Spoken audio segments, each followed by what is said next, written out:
My conversation today is with British Greek cultural historian, author, and artist Dr. Sasha Chaitow. I first became familiar with Dr. Chaitow's work through her excellent and acclaimed 2022 release via Theon Publishing entitled Son of Prometheus, The Life and Work of Josephine Peladon. Her latest work is an upcoming translation and commentary on Horapollon's Hieroglyphica, being released this year with Black Letter Press. Focusing on Greek folk magico-religious practices and the intersections between esoteric thought and Greek Orthodox theology, she applies her scholarship to her lifelong immersion in Greek culture. We sat down to discuss her work, Greek identity and folk traditions, the role of art in esotericism and scholarship, and much more. I'm Ike Baker, and this is the Arcanum Podcast.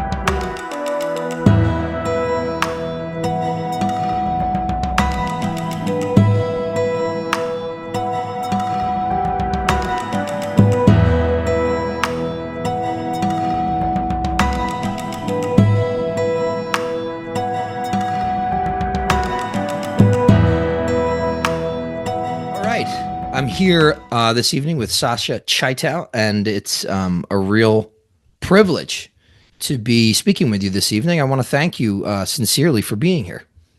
Thank you very much for inviting me. Yeah, so I know that we were just speaking very briefly off camera, and you had mentioned that you're kind of revving back up and jumping back into things. And so for anybody that may be listening tonight that is not necessarily immediately familiar with some of your work, I'd like to know a little bit more about your background. What drew you to studies in things like cultural history and esotericism? So the story begins quite a while back. I originally studied art and communication studies in Athens. This is back in the late 90s, early 2000s. Effectively, art is my first and only love. But I'd always had a drive to make art that told stories. And I didn't want these to be stories that I made up. I didn't want them to be sort of surrealist dream compositions. I wanted them to be, I wanted to learn to use symbolic language based on something that actually had some kind of historical foundation. So I did my meandering in my reading, just here and there, bits and pieces, studying other stuff. And eventually I tripped over that Taschen book on alchemy, which I think everybody has in their bookshelf. And this opened whole worlds to me.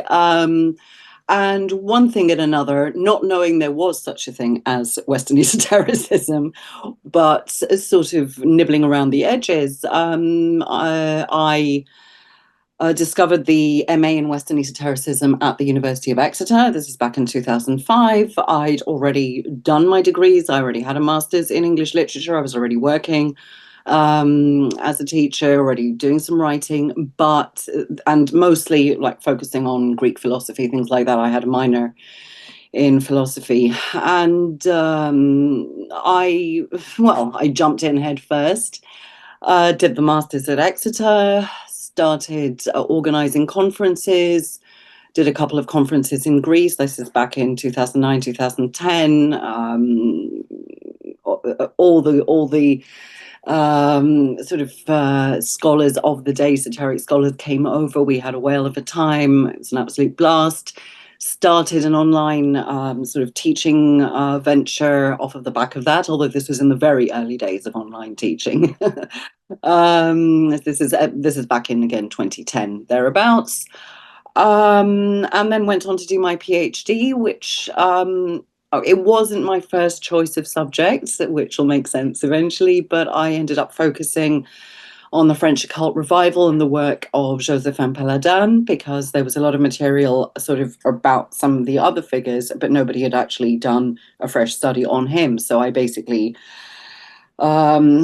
created, that's how I like to see it, or it's what I intended to do, created a roadmap to his work and really tried to dissect fact from fiction and the kind of notoriety that had become attached to him. because he was a difficult character, really. So that was my PhD, finished in 2014. And then it's kind of been a balancing act between making art, exhibiting art, conferences, bit of writing, bit of teaching. And that brings us through to about 2018. I took some years off to deal with family matters, family illness. And now I'm kind of out through the dark tunnel of all that. And I'm focusing more now on material that is the PhD I wish I'd done, which is basically looking at Greek folk magical practices, I suppose is the best way to put it, and picking things up in late antiquity, seeing what tallies, seeing where we do have what may be termed as persistences, if not survivals, and also exploring what's right here, right now in modern Greece, because I'm basically trying to dismantle this whole concept that classical Greece is all that's worth talking about when it comes to Greece. So Mm, that's kind of where I am right now. wonderful. Yeah, so that's interesting to hear that the Peladan stuff wasn't your first pick. Particularly, yeah, I was introduced to your work by Ronnie Pontiac, who's also been on the show, and Uh, so you published a book on Peladan, right? Son of Prometheus, very influential figure, not as necessarily well known as other people in French occult revival, but mm. was the publishing of that book, was that the result of you kind of doing this PhD work? Did you fall maybe a little bit more in love with it as you kind of unraveled the Palladian kind of thread? I to an extent I did. I mean, once I was in the thick of doing the PhD itself, I found a lot of what he had to say interesting. And of course, I see Paladin as a bit of an underdog in that his colleagues, or erstwhile colleagues, essentially slandered him, or maybe he didn't do himself any favors. Fact is, he had a bit of a sharp tongue on him.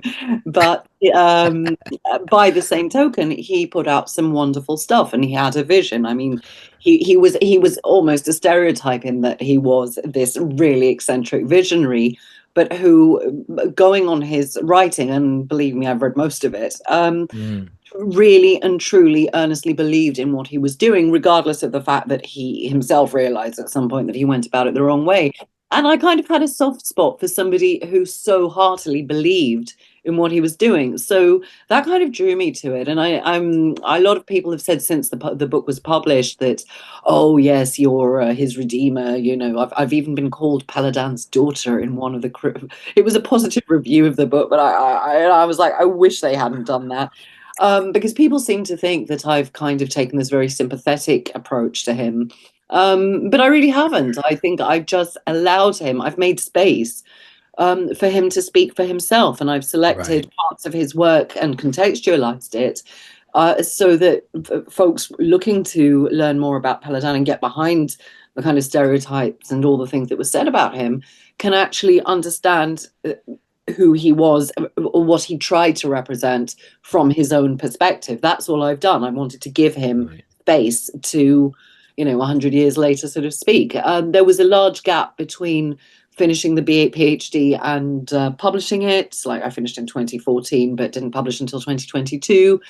Yeah, I had some publishing mishaps along the way. Let's just put it that way. And it wasn't Yeah. my priority. Like for a long time, I only wanted to focus on art. It's been a constant balancing act, frankly. So for a while, I put it aside, and then decided to get it together and carry on with writing as well. So Yeah. Yeah. Well, I think to your point here about how you're creating space for him to speak for himself, I think that is this new wave of scholarship is hopefully, at least what I'm seeing is it's much more oriented in that direction where you're actually allowing us as the sort of you know I don't hold a PhD in these kinds of things. I consider myself an independent scholar, but really you're allowing people that are interested in this stuff outside of academia to meet these people on their own terms.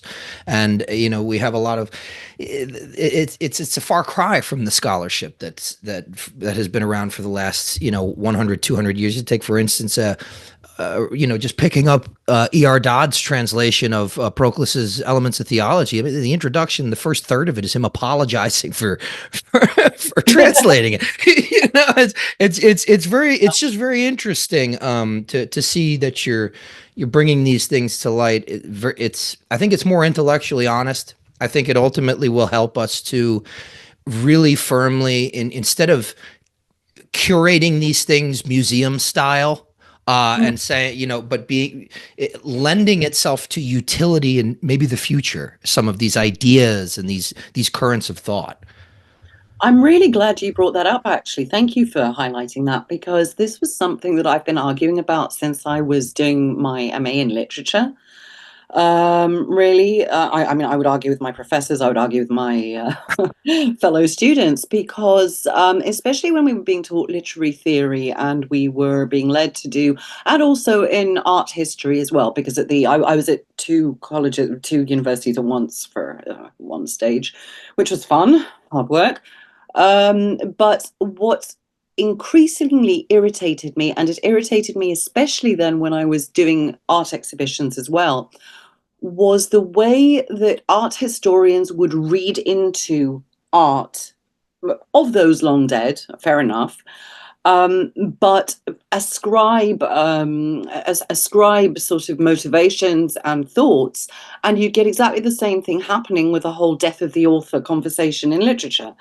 And as somebody who was simultaneously on the other side of that, as an artist, and I'd have people walk into my exhibitions and try to psychoanalyze me through my art. Now, there was a period where I was simply making art inspired by the music I was listening to. I was listening to a lot of goth rock back then. So, well, I still do actually. But the point being, like Fallen Angels and what have you. And I had people walking and say, "Oh, you must be depressed," or "Oh, you must have mummy issues." Or, yeah. And I took to always writing little explanations of the symbolism of my work, simply because I could not stand that. So take that experience and transfer it to scholarship. By the time I got to Paladin, and I was reading all the terrible things that were written about it, I was like, right, and I'd also done journalism, I'd also done media studies, so this idea of how information is spun was very, very kind of current for me. So maybe having that interdisciplinary background and real life experience. I was never an ivory tower scholar. I was always I've always worked in the real world alongside whatever I've done. It kind of gave me the sense, who is this guy? Like, really, who is this guy? Let him tell us. So for me, it came not only organically, I had to fight to do it that way.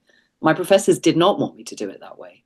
And now I think it's the field is maturing to a place where, as you say, it's becoming the mode of the day, which is great. I think, finally.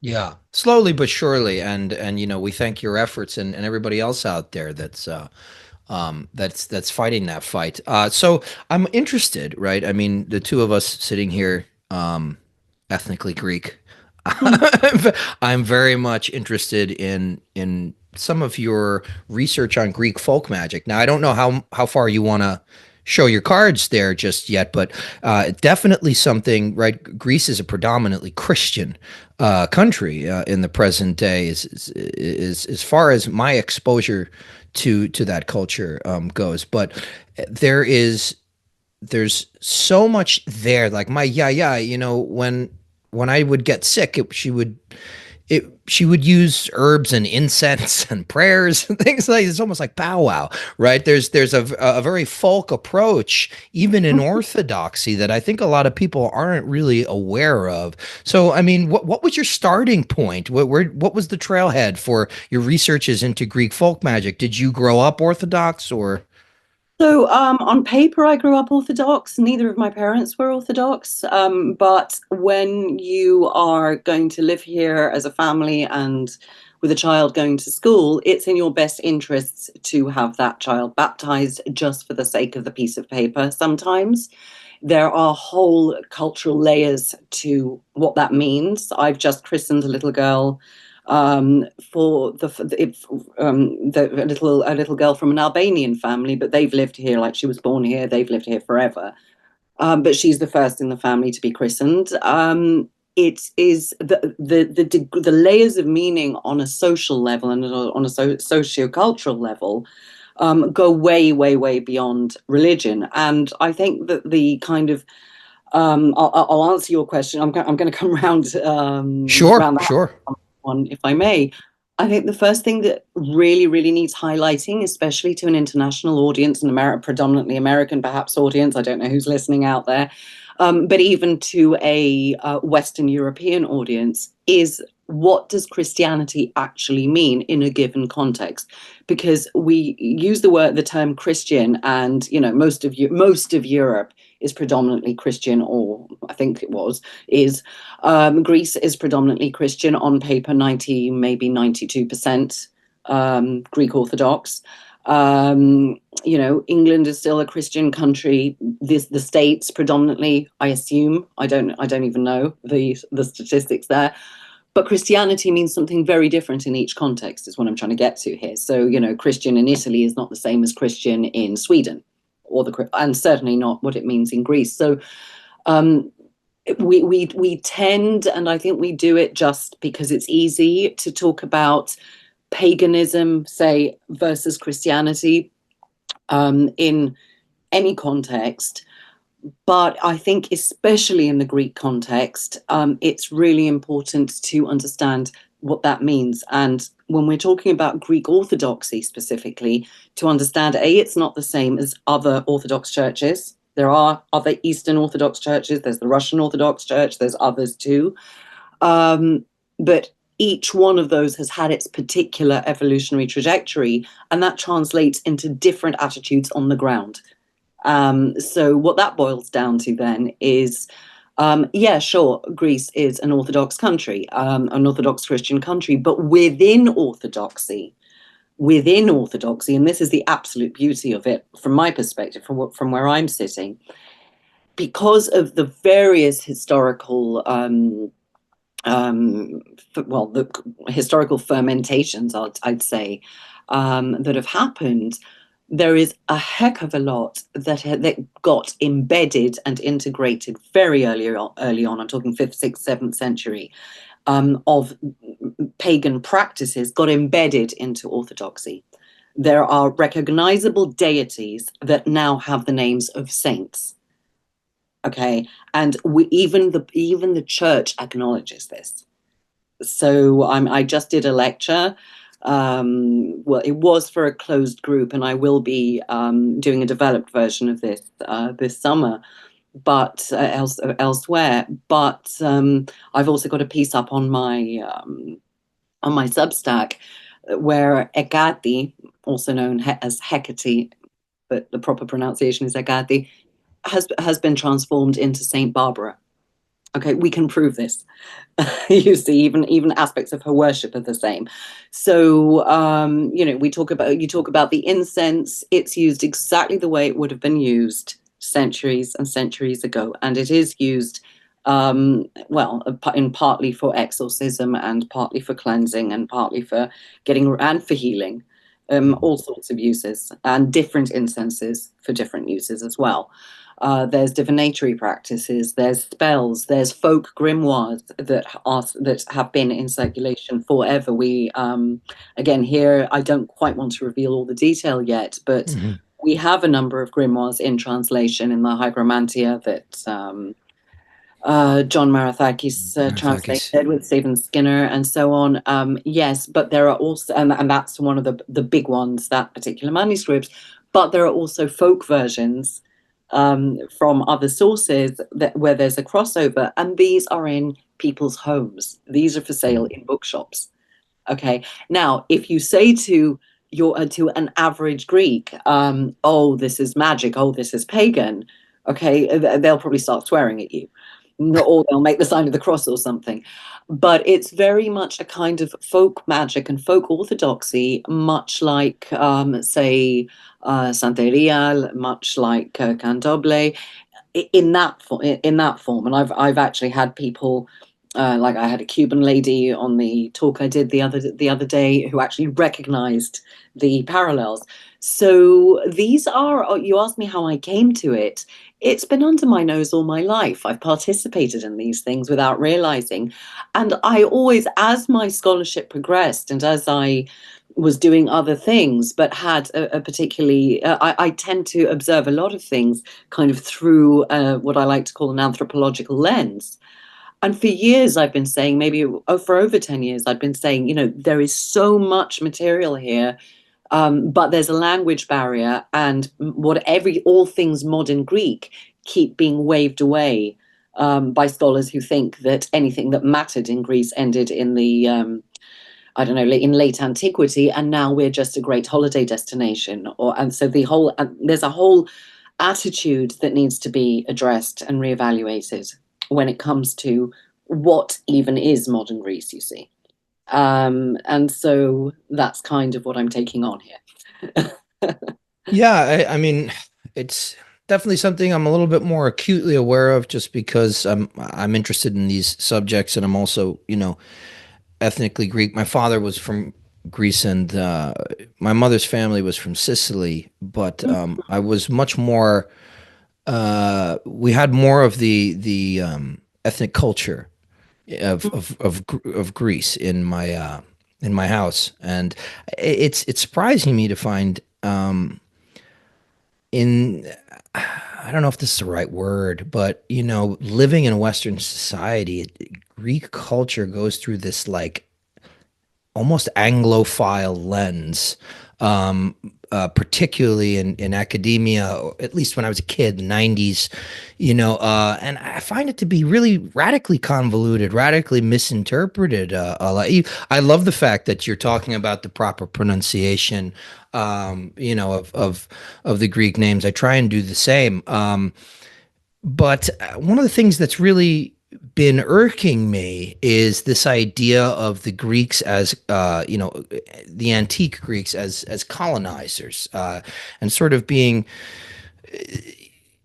It's not necessarily false, but I feel like that there's missing context. I like, for instance, it's like the thing about people like to talk about cultural appropriation and things of that matter. And it's like, I go on Facebook daily and I see, kids from Ohio changing their name to something with Greek characters, things like this. And doing all this Coptic and Attic Greek kind of research. And I think to myself, I was interested in this stuff when I was like 12 years old. And it was, where I grew up in New York, you had to lean into, when you were public facing, you had to lean more into the Italian side, and the Greek side was in my home. It was very present, but something that I felt like I had to kind of cover up and hide a little bit. And so, barring that kind of saltiness, maybe a little bit of that resentment, one of the things I've always loved about Greek culture is that, even modern Greeks are like, look, Greek culture is world culture.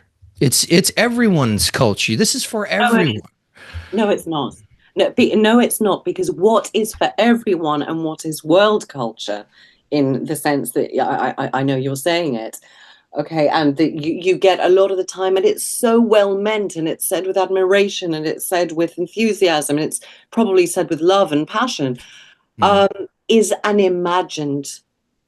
it's a thought form of what Greece is, represents, and stands for. And my answer normally especially to people calling themselves, what do they call themselves? We are Hellenes, or we are, or sort of adopting the term Hellenismos, is, guys, do you want to come here and pay our taxes?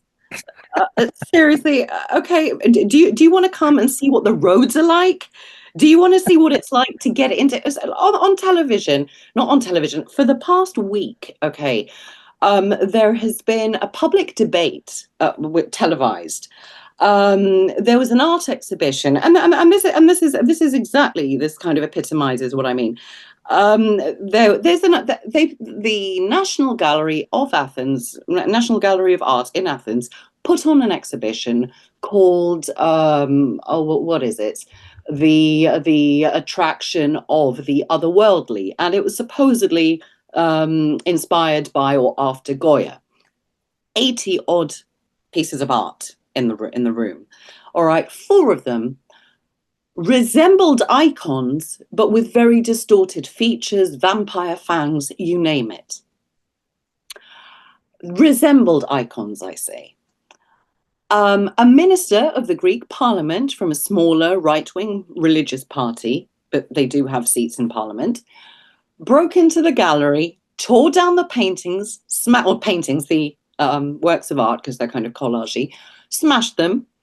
And there has been a raging debate ever since then. There's been priests outside, and there's been groups of fundamentalist Christians. Yeah, we've got them too, but they're a small bunch.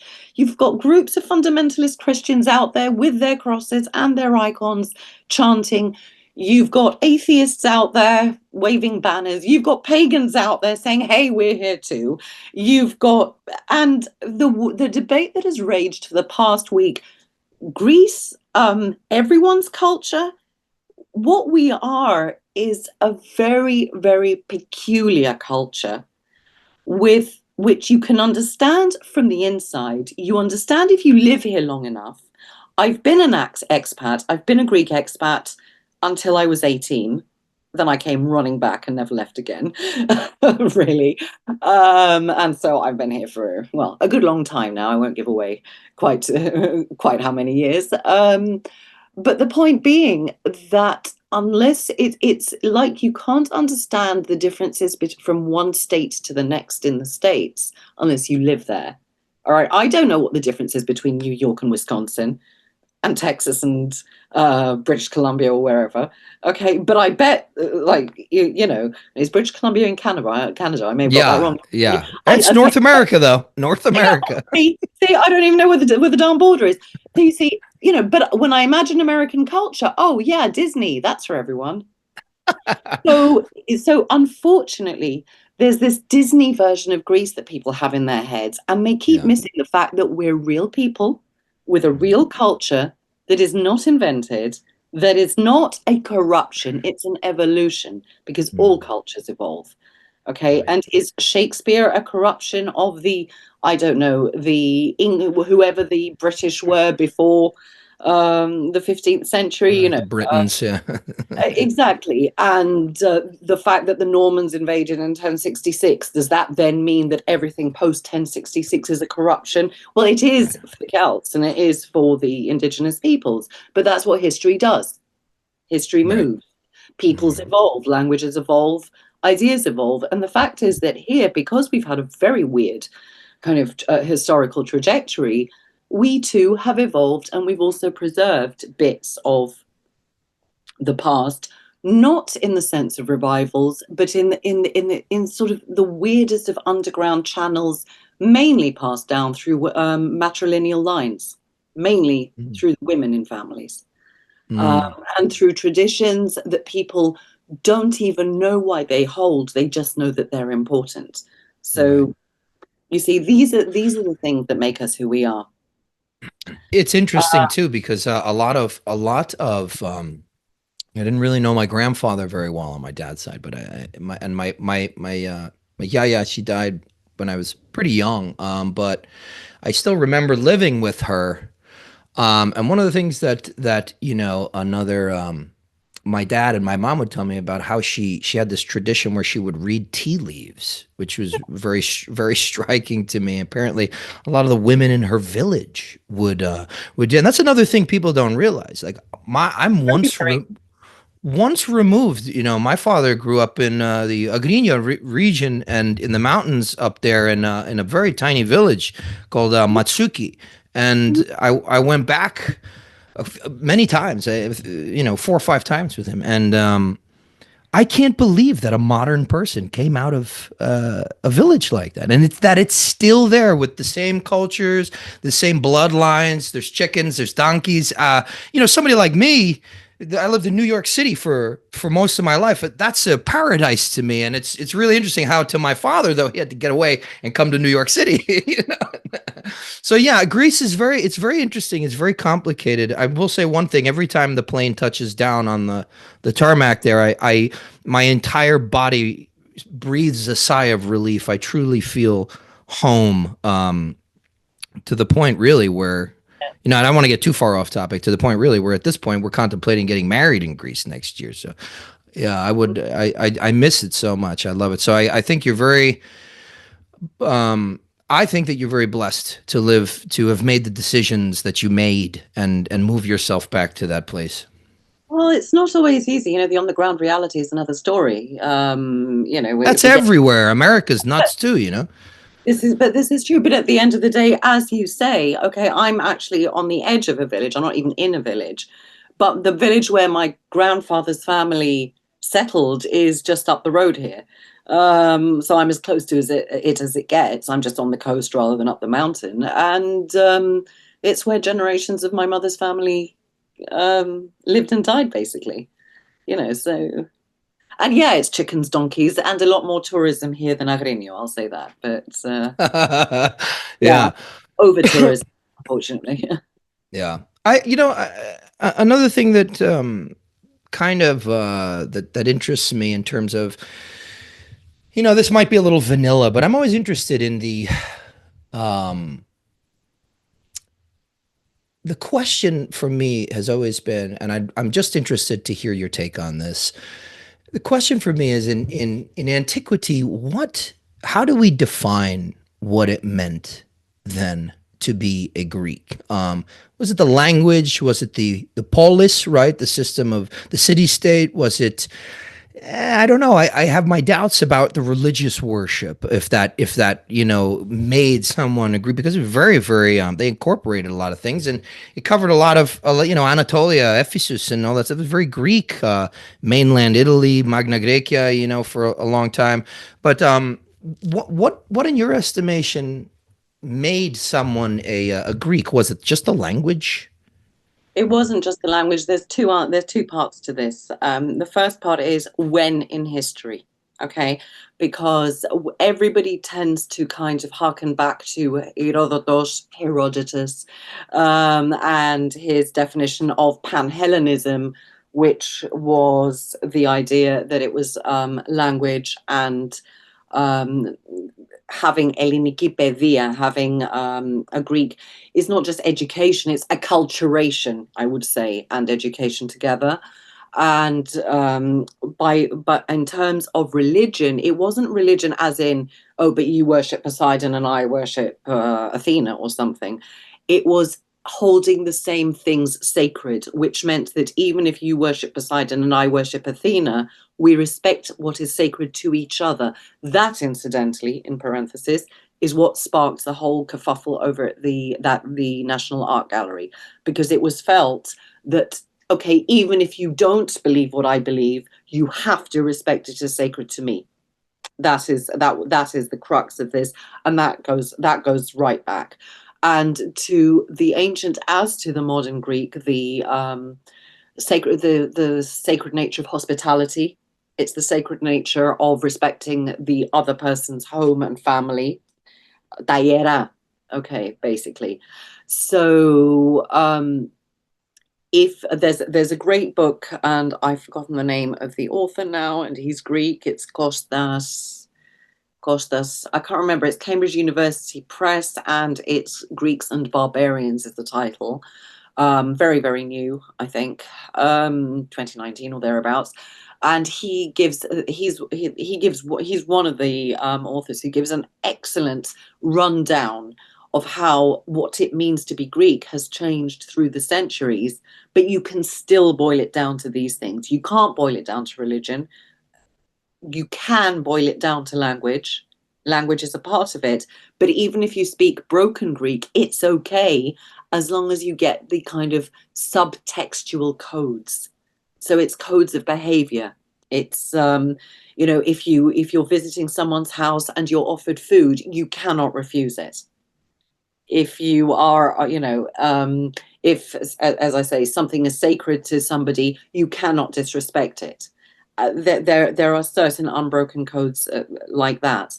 And ultimately, this is a large part of it. Now, when we're talking historically, you're talking about antiquity.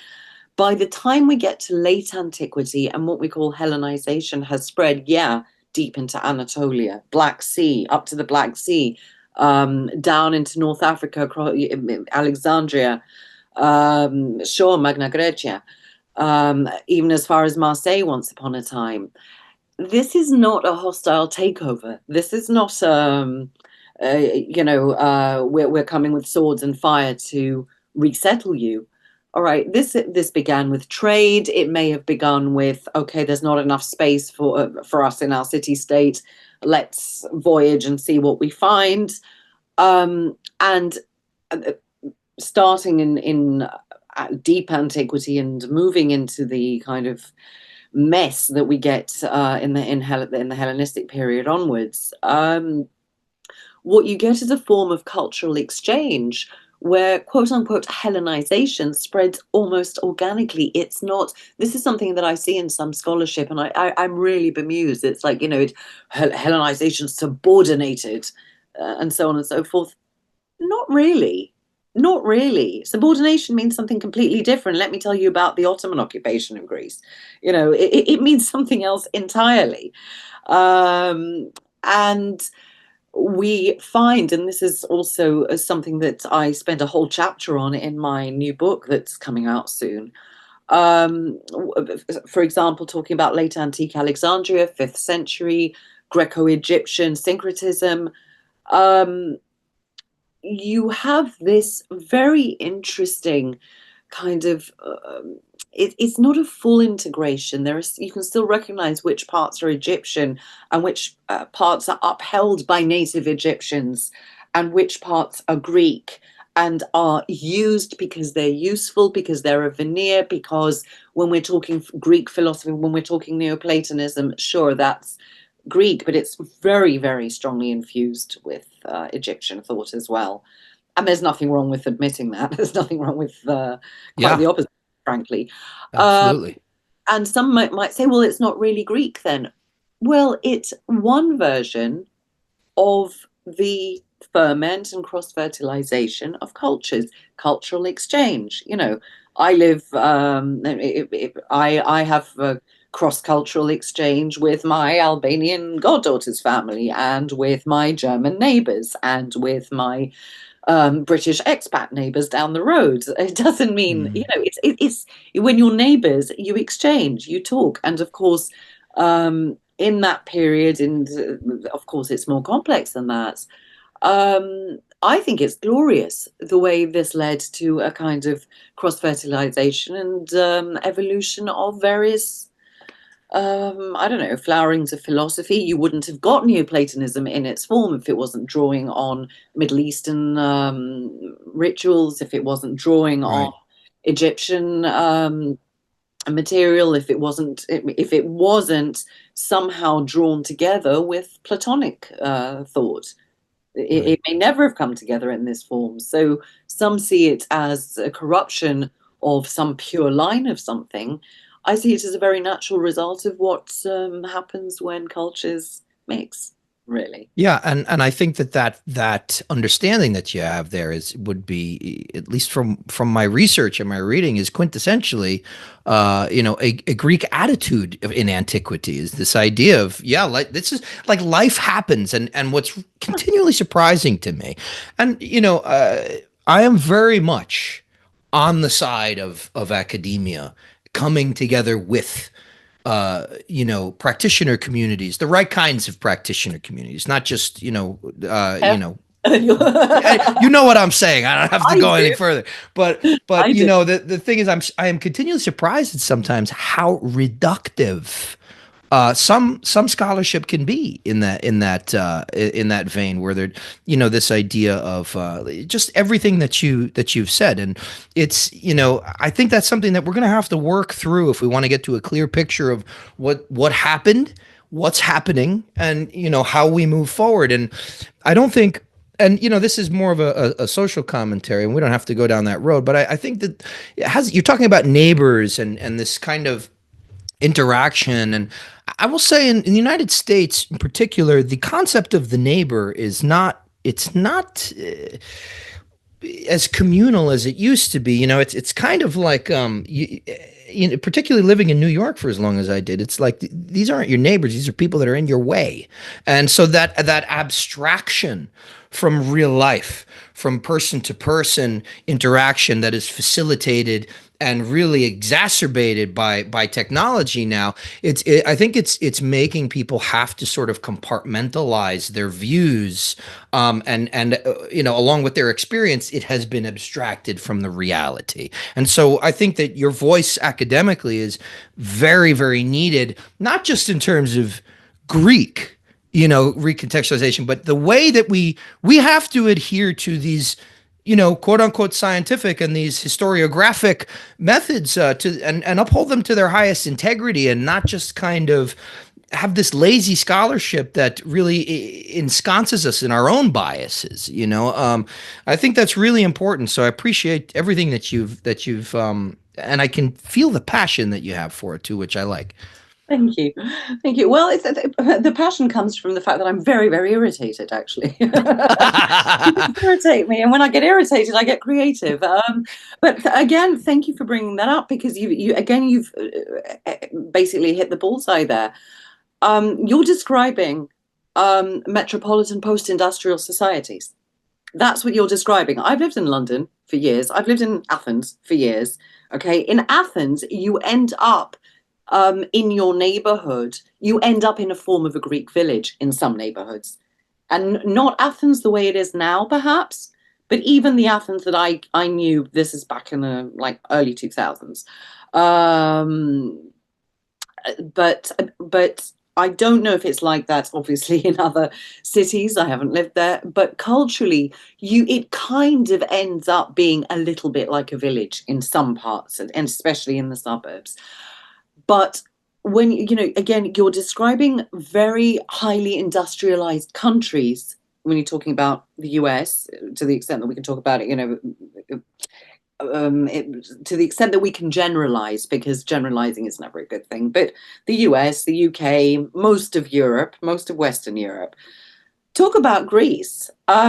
We're barely industrialized. We don't even have functional railways. Okay, we've got one railway and it's highly dangerous. And anyway, they've shut it down now. We have barely any factories. We have a large agrarian economy. We have a very destructive tourist industry because, well, that's what we've got. But the point is that as a society, and there are a number of very good anthropological studies that I'm basing this on. I'm not just, these are not my observations, but it's my conclusion from the research, is that we are still on a pre-modern, we still maintain a pre-modern way of seeing the world, and that's clashing right now with the Europeanization agenda.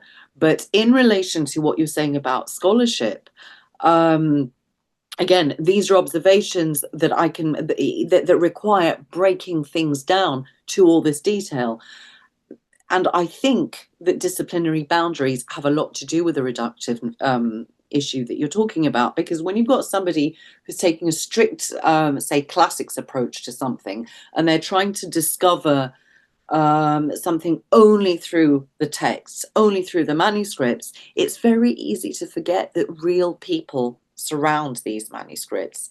The material culture can tell us all sorts of things. If you've got a historian who's only going to look at the trajectory of particular ideas, again, it's very easy to fall into generalizations, stereotypes, and so on.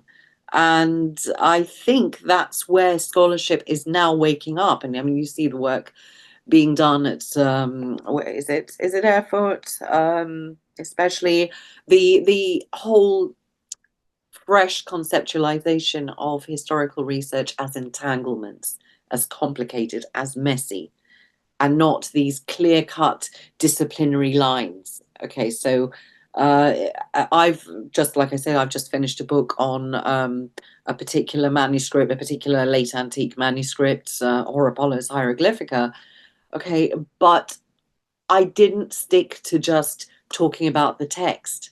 I went deep into the people surrounding the ideas that have ended up in this text, and how the people surrounding the way that it traveled to us.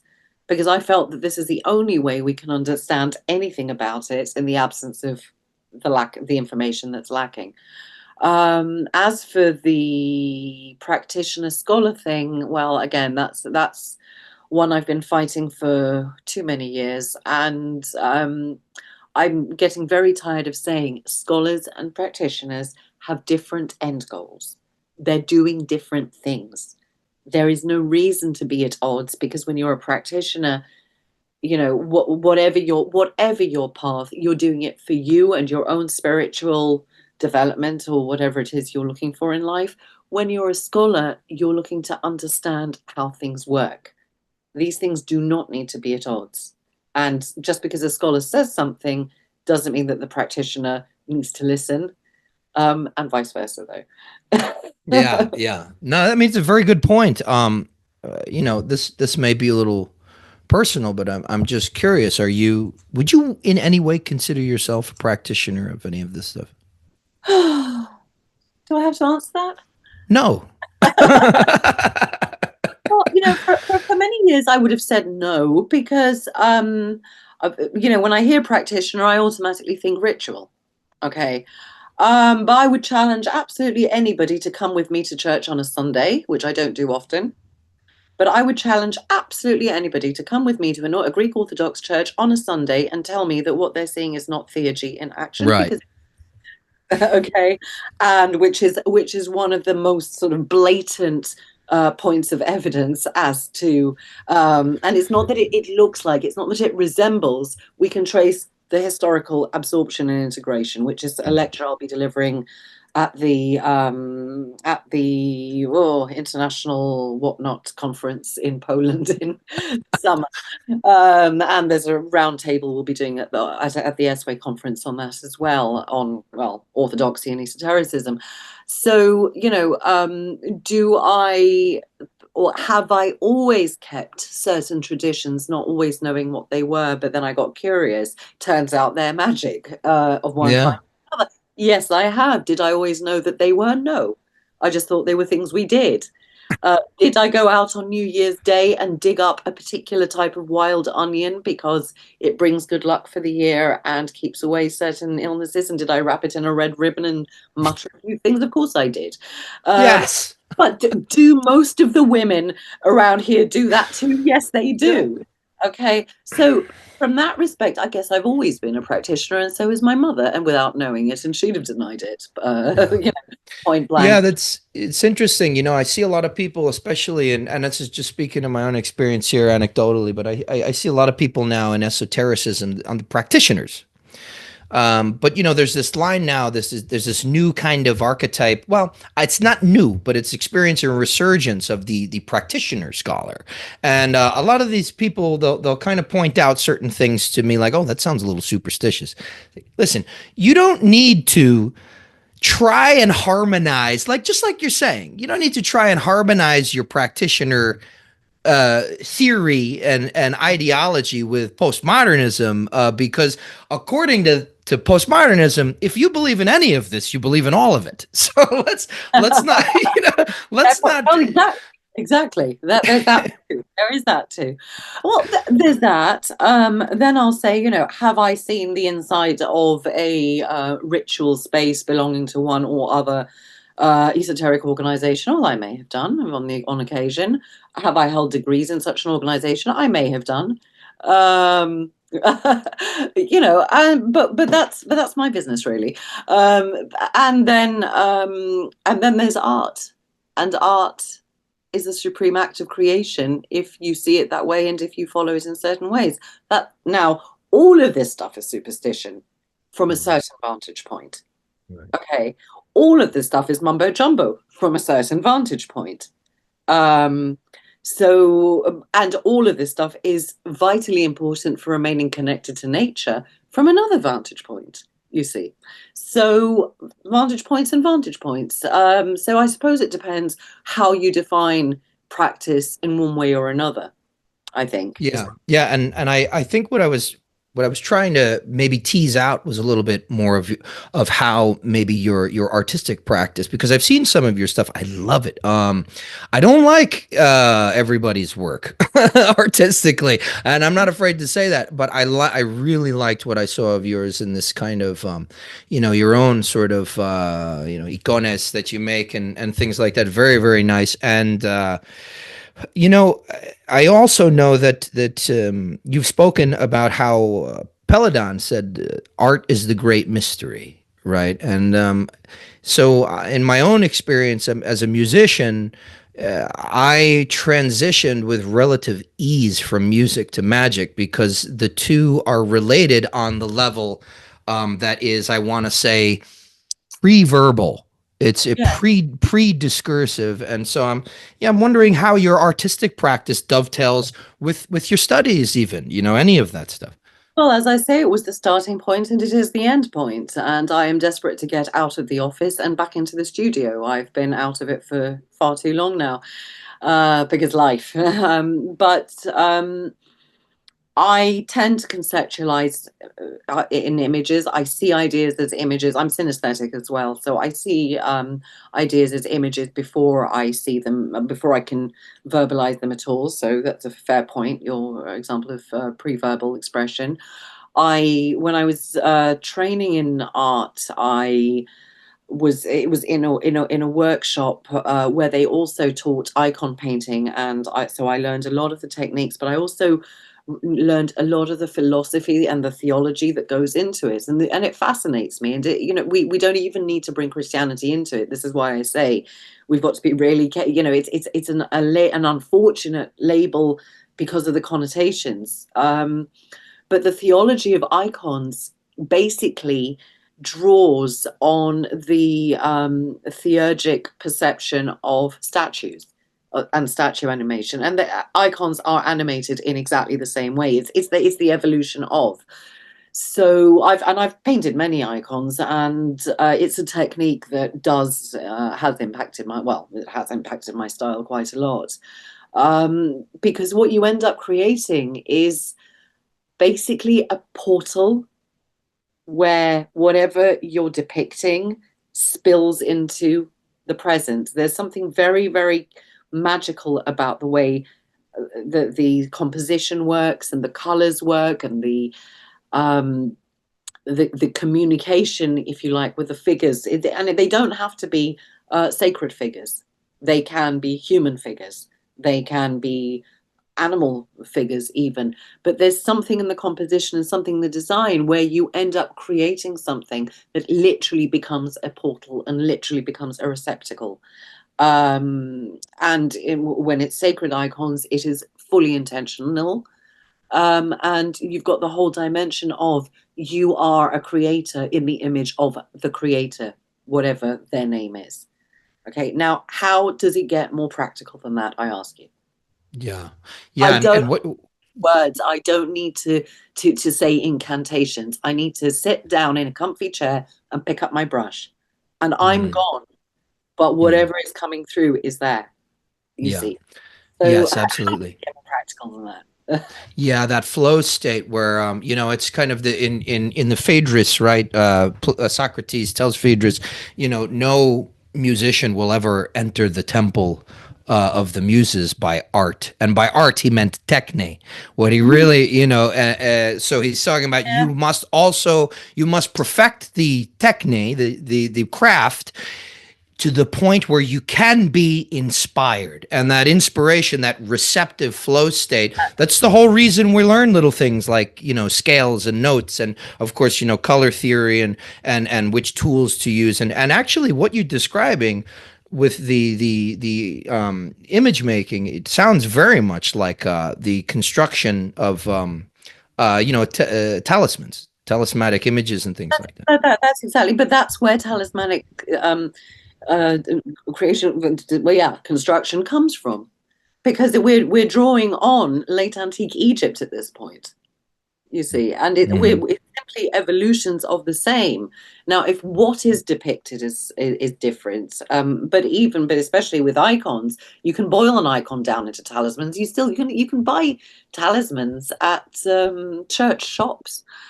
And I mean talismans, I mean little pouches with embroidered symbols, Hmm. and so on and so on and so on. So it is very much in the same stream. Um, and its evolutions. And that's kind of like when I finally get the time to do this again, when I'm done with writing for a bit. This is really where I want to go with the art, because I want to be able to show this more effectively. I want to be able to communicate this. And that'll kind of be the next big project when I get to it. Ooh, Uh, that's exciting. That's yeah. exciting. So I wanted to kind of, I'm just interested. This is a little bit of a personal aside for me. You know, I have had to be a jack of many trades in my life to make a living. I've done carpentry, I've done bartending, all that stuff. Now I'm writing and speaking, but one of the last things that I did was I went to school for physical therapy and massage and bodywork therapy. You can see where I'm going with this.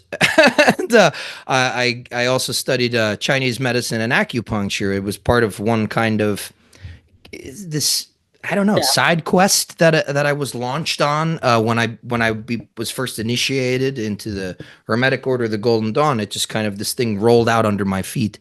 So I'm familiar with your very, very prolific and accomplished father's work, and I just wanted to Leon, and I wanted to pay a little bit of respect there, because I don't even understand how someone can be that kind of inspired and prolific in a field that is so hostile to holism, and at least in the United States, allopathic medicine is we're very far off from having some kind of dance between the acupuncturists and holistic doctors, and a lot of that has to do with insurance, but money. That's another story. Yes. Okay. Left eye, yeah. But the thing is, uh, uh, I'm wondering,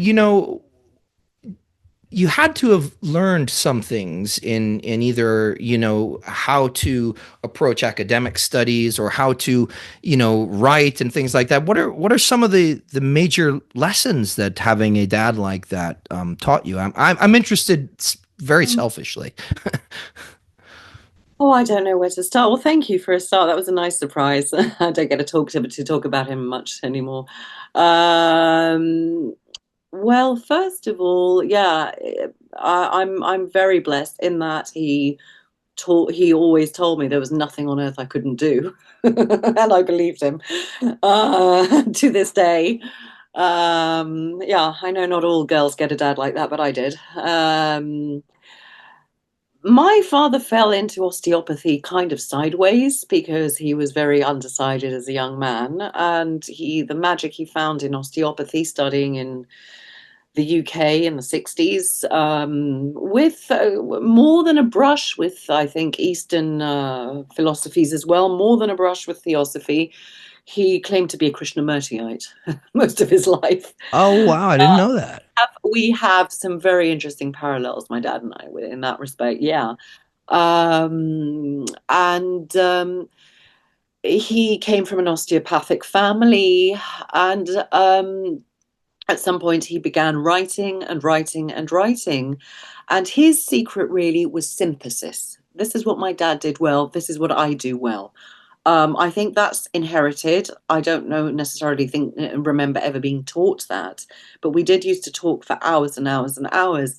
One of the things he was most admired for, and one of his things his books do best, because he wrote over 80 books in his lifetime. And let's give a shout out to my mum who made that possible. They're both gone now. That's the reason I've been off radar for 6 years, looking after Hmm. them at the end. But let's give a shout out to Mum who made that possible. what my father did best was synthesize, and he always used to say, there's nothing new under the sun. It's how you put it together. So we have techniques and approaches to therapy and alternative approaches to therapy that don't quite stack up in the science yet. Let's have a look what others are doing. He would break down disciplinary boundaries. He would talk to physiotherapists. He would talk to biomedical doctors. He would talk to everybody.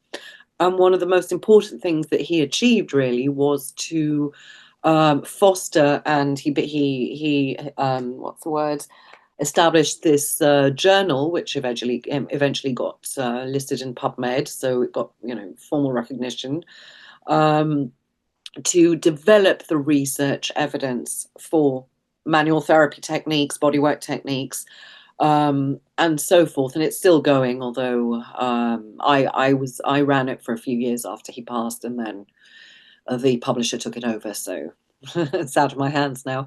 But it was about not being a flake, not buying into the totally woo stuff that's out there. If there was stuff that looked woo, but that you knew worked, then work to build the evidence base. Now, of course, we are talking the medical world. But I will say this, and that for the few years, like after my dad's passing, I'm still in charge of the revisions of some of his books. So I've still got a foot in that world as well. You may say, well, how can you do this? Well, I was his secret secretary for God knows how many years, and yeah, I learned a lot that way. So I was helping him as he got older and his health kind of began declining, and so I just carried on afterwards. But it is now taking time away from the things I want to be doing. Fact is. But back to really your question. One of the things that I looked at, and I've written a few articles on, is the fact that biomedicine has caught up, and it may not be catching up on the ground quite yet, but at least in research and at least in academics and something called medical humanities, which is a particular field of medical education, biomedicine knows that mind body are linked. Biomedicine is talking mind body illness and treatment. The medical model has shifted. We're reaching a point where alternative medicine is almost not whipping a dead horse, fighting a straw man, because biomedicine has caught up. And a topic that I did quite a lot of research on maybe 3-4 years ago was precisely this: whether alternative medicine had served its purpose in pushing the mainstream medical field to a place where it would now accept or began to re-examine certain beliefs. And it's not quite there yet, but it's getting there. So although I understand in the States things are quite different, and yeah, I've got the insurance thing, and that each state has its own kind of, especially when it comes to bodywork and massage therapy, I know each state has its own thing going on. But as far as Europe's concerned, I mean, you can get what would be considered alternative treatments on the public health system in Germany, in France, in England. My father was the first osteopath to be appointed to the national health system, the British national health system, to be appointed. So in that respect, things have kind of slipped since then, because this was in the mid-90s. Right. But there is still a lot of, and even in Greece, it's funny, even in Greece, I'm now seeing more and more prescriptions for supplements rather than just medication, advice on exercise, advice on lifestyle improvements rather than just medicate. Yeah, yeah. A bit of both. But at least in Europe, I'm seeing a major shift happening, and Italy as well, because a lot of Greek doctors are Italian educated. So I think that there's been a shift in biomedicine, and it may be thanks to all the efforts from the alternative medicine side, which means alternative medicine. And right now in the osteopathic profession, especially in America, there is a very serious bit of soul searching going on about whether there is still a purpose being served. So I Very know that's interesting. popular if that's heard further out, but hey. No, I mean, it's very interesting to me to be at an intersection of esotericism and initiation, and then at the same time, this, the really the changing field in healing. Something was posted on the Rosicrucian forum the other couple of days ago by Sam, where he's talking about it. I mean, and that is a huge part of the Rosicrucian ethos, right? Is to heal the sick and that gratis. So it's fascinating to hear, literally, you having a bit of an inside perspective Yeah. across the Atlantic there. America, like many other things, is poised for incredible changes, and some of those changes are not so incredible. Some of them are batshit crazy, but the thing that slows us down is the economic infrastructure and how we latch on to, this is making us a lot of money right now. I'm not ready to let go, and but that's a different conversation. So I appreciate you sharing that bit for us, and it actually warms my heart quite a bit that you had a real fondness for both your parents. And I guess the last thing that I want to kind of talk about before we start, everybody gets a few canned questions at the end of our conversations. I'll throw them your way, but I wanted to plug the Arcane Research Society's EnokiaCon for this year, 2025. I think we're both presenting. Do you? I think you mentioned that you have a course in connection with your presentation. So yeah, first of all, I'll be presenting on some of the things we talked about earlier in relation to yeah, late antiquity and how certain practices show up in Greek folk um, practice, and that will be in my abstract, which will be announced as soon as the site's up. And there may, and you heard it here first, be aware. So I've been running this course, the introduction to the introduction to the academic study of Western esotericism, fully academic course, but practitioner friendly, but artist friendly, but entry level scholarship.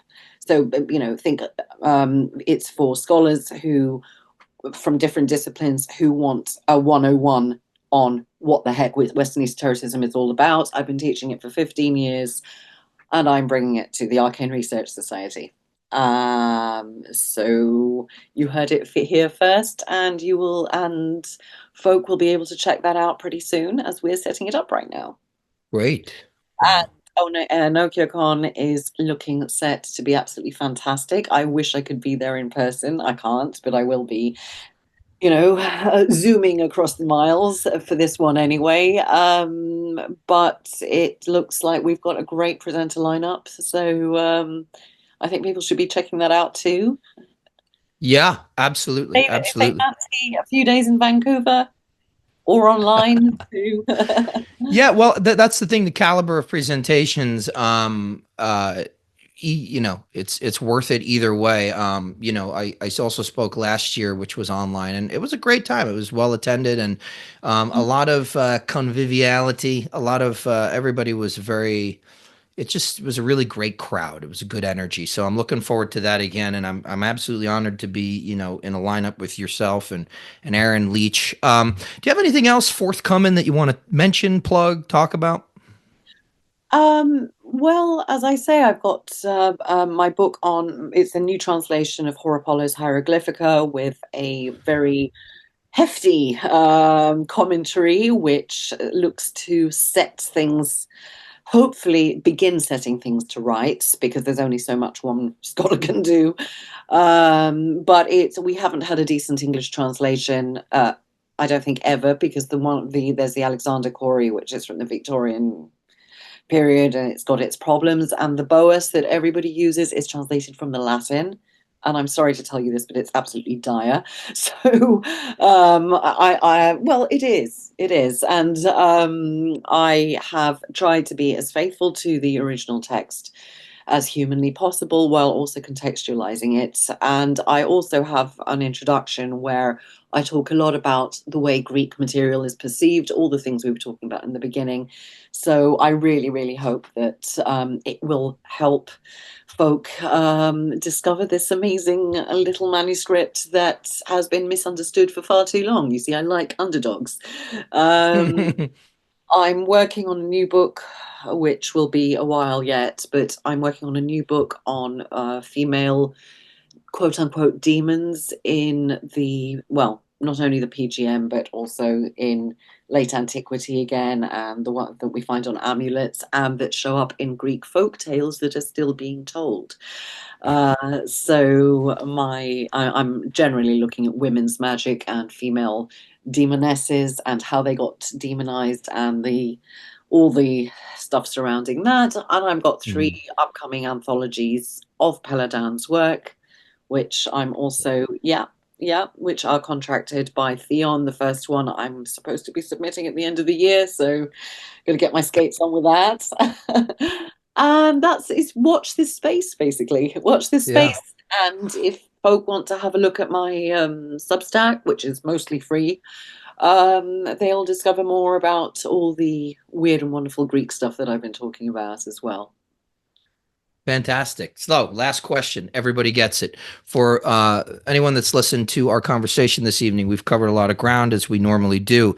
Could you recommend 3 books, texts, whatever it is, for people to maybe find a trailhead and begin to dig in at an entry level, perhaps? Go a little deeper into some of the topics we've talked about, whether that's Greek folk magic or academic translation, etc. Oh, that's a tough one. That's a really It always is. Okay. So for the Greek folk magic, the problem is that most of the material is in Greek, but no, I will recommend Margaret Alexiou. She's a Harvard classicist. After Antiquity, and I can't quite remember the rest of the title, but Margaret Alexiou, After Antiquity, Google it, you'll find it. Great. I think it may even be Harvard University Press. I can't remember the publisher. She gives an excellent kind of grounding and touches on so much of this stuff, and also on the folk tale and how precisely what we have preserved in there and what role it plays. And it really, I think, gives a lot of insight into the Greek kind of reality that I've been talking about. Um, Paroma Chatterjee. What the heck's the title of that one? Um, Pagan something or other. Uh, okay, I'm gonna have to Google that one to remember. Um, yeah, that one is about the pagan statues brought to Constantinople by the early Christian emperors. And it tells the story of how they were believed to have prophetic powers. They were consulted by the emperors themselves for divination, and the role Wow. that pagan statues continued to play for centuries until the sack of Constantinople by the Crusaders in 1204, because Constantinople was sacked by the West first, not by the Ottomans. Um, and so I Wow. think, and it is a mind blowing book. Got to say, Paroma Chatterjee. I can't remember the darn title. I'm sorry. Pagan something. Between the pagan past and Christian present. There you go. Oh, cool. That's a Uh, great title. yeah, between the pagan past and Christian present. And that I think will really bring people in. And you want a third one. You Oh, can recommend your own books. can I? Yeah, Yeah, everybody does. buy my Paladin book. Read about this crazy French occultist who honestly believed that he could change the world through bombarding it with beautiful symbolist art. Mm. It doesn't get more magical than that. Let's say that he is deeply inspired by Plato. Let's say that he believed Plato and all the great minds and artists of the past to be descended from the Nephilim. Okay, we've got a Mm. hell of a fallen angel story in there. So yeah, buy my book. Um, Theon Publishing. Yeah, Google my name and the title. And yeah, Wonderful. that's you asked for three. There you are. Yeah. Thank you so much, Sasha Chaitow. Thank you so much for coming on. Really delightful conversation. I find you very insightful, and I'm looking forward to everything that you've got lined up for us in the future. And with that, I mean, Horapollon. Carga. Alla frase.